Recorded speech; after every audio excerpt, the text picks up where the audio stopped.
Hi guys, எல்லாரும் எப்படி இருக்கிறீங்க? Welcome to Prasha's kitchen.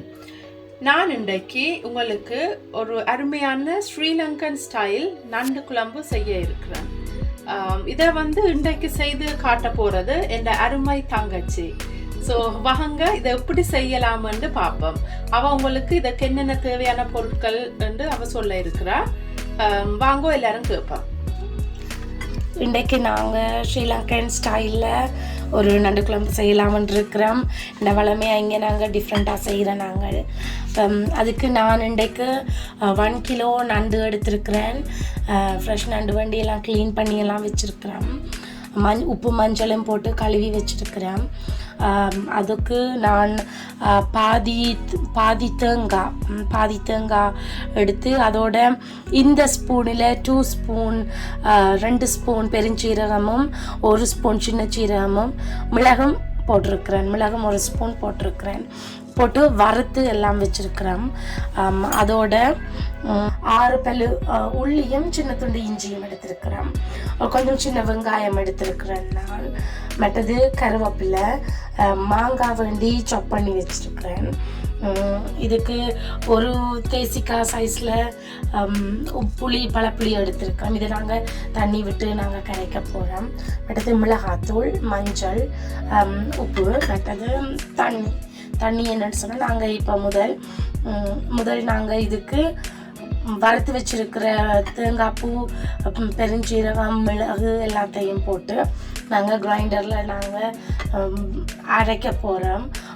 அரைச்சி எடுத்துகிட்டு ஃபஸ்ட்டுக்கு நாங்கள் மிளகாய் இதை போட்டு நாங்கள் அரைச்சிட்டு அது ஒரு 2 செகண்டுக்கு நாங்கள் 2 செகண்ட் தேவையில்லை, ஜஸ்ட் ஒரு 2 ரவுண்ட் வரைக்குள்ள ஆஃப் பண்ணிவிட்டு அதுக்கு பிறகு அதோடு நாங்கள் உள்ளியும் இஞ்சியும் வெங்காயமும் போட்டு அரைக்க போகிறோம். அதுக்கு எங்களுக்கு நாங்கள் இப்போ ட்ரை என்றதால எல்லாத்துக்கும் இப்போ நாங்கள் இப்போ குழம்பா வைக்க போகிறோம். கிரேவி வேணும் எங்களுக்கு. ஸோ அதுக்காக நாங்கள் அரைக்கல நான் நினைக்கிறேன் ஒரு 1/2 கப்புக்கு இந்த கிளாஸில் 1/2 கிளாஸ் நாங்கள் தண்ணி எடுத்துருக்கிறோம். அது ஓகேயா இருக்குமெண்டு நான் நம்புகிறேன்.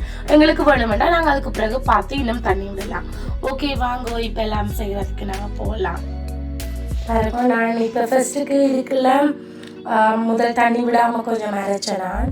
இப்போ அதுக்கு பிறகு நாங்கள் கொஞ்சம் எல்லாம் ட்ரையாக இருக்கிறதால ஸோ தண்ணி வேணும். அதனால் நாங்கள் எடுத்து வச்சுருக்கிற அந்த கப் தண்ணியை எல்லாத்தையும் விடுறேன் நான் இதுக்குள்ள.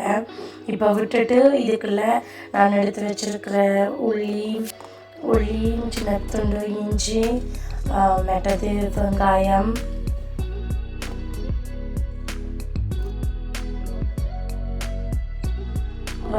எல்லாம் போட்டு அரைக்கிறேன். நான் இந்த அரைச்சிருக்கிறேன். இதுக்கு கொஞ்சம் தண்ணி விட்டால் நல்லா போல் இருக்கிறேன்னா நான் இதோடையே இன்னும் நான் இதை கொஞ்சம் நல்லா அரைச்சி மை போல் எடுத்துட்டு அதுக்கு பிறகு அதோடையே நான் மிளகாத்தூளையும் போட்டு அரைக்க போகிறேன்.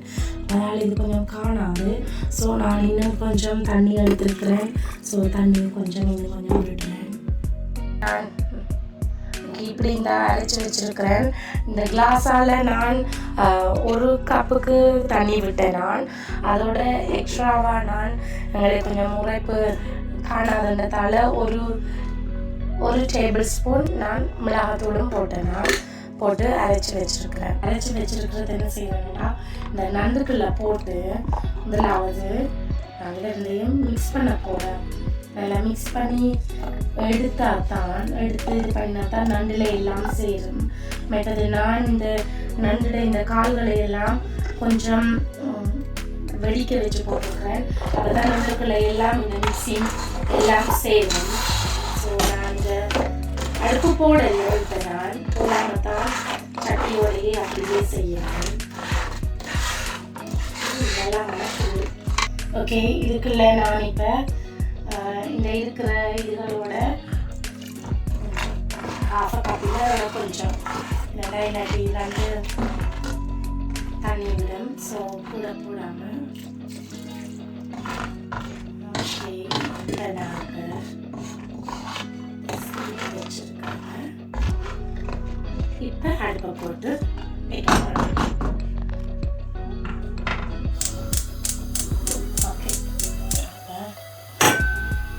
ஒரு 2 மினிட்ஸில் கொஞ்சம் அவிய விட்டுட்டு 2 மினிட்ஸால் உடனே நான் மாங்காய் சாப் பண்ணி வச்சுருக்கிறேன்.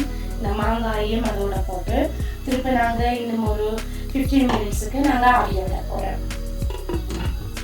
ஓகே, இப்போ நான் போட்டு ஒரு 2 மினிட்ஸ் ஆகிட்டது. நான் இதை இப்போ ஓப்பன் பண்ணி நான் வெட்டி வச்சுருக்கிற மாங்காயையும் அதோட போட்டு அடிக்க போகிறேன். அதோட கருவேப்பிலை வச்சுருக்கிறேன். ஒரு ஒரு ஒரு கருவேப்பிலை இதை கட் பண்ணி போட்டுறேன்.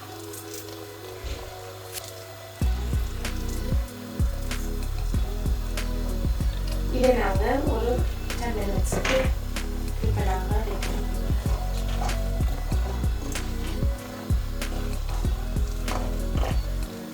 உங்களோட அளவுக்கு ஏற்ற மாதிரி நீங்கள் உங்களுக்கு உப்பை போட்டுக்கோ. நான் நார்மலாக இருக்குல்ல உப்பு 2 ஸ்பூன் இந்த சின்ன ஸ்பூன்ஸால் போட்டேன் நான்.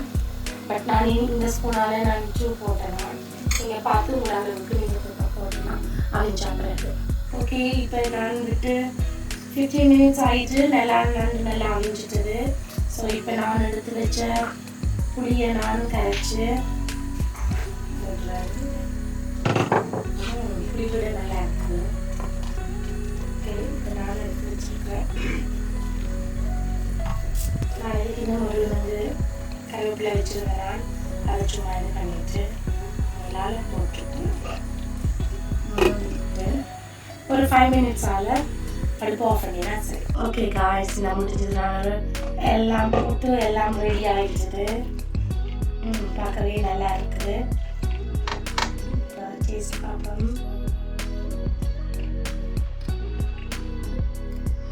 உப்பு புளி மாங்காய் எல்லாம் போட்டது எல்லாம் மிக்ஸ்ட் ஆகி நல்ல ஒரு கிரேவி டேஸ்டாக இருக்குது. ஓகே, நான் இப்போ உங்களுக்கு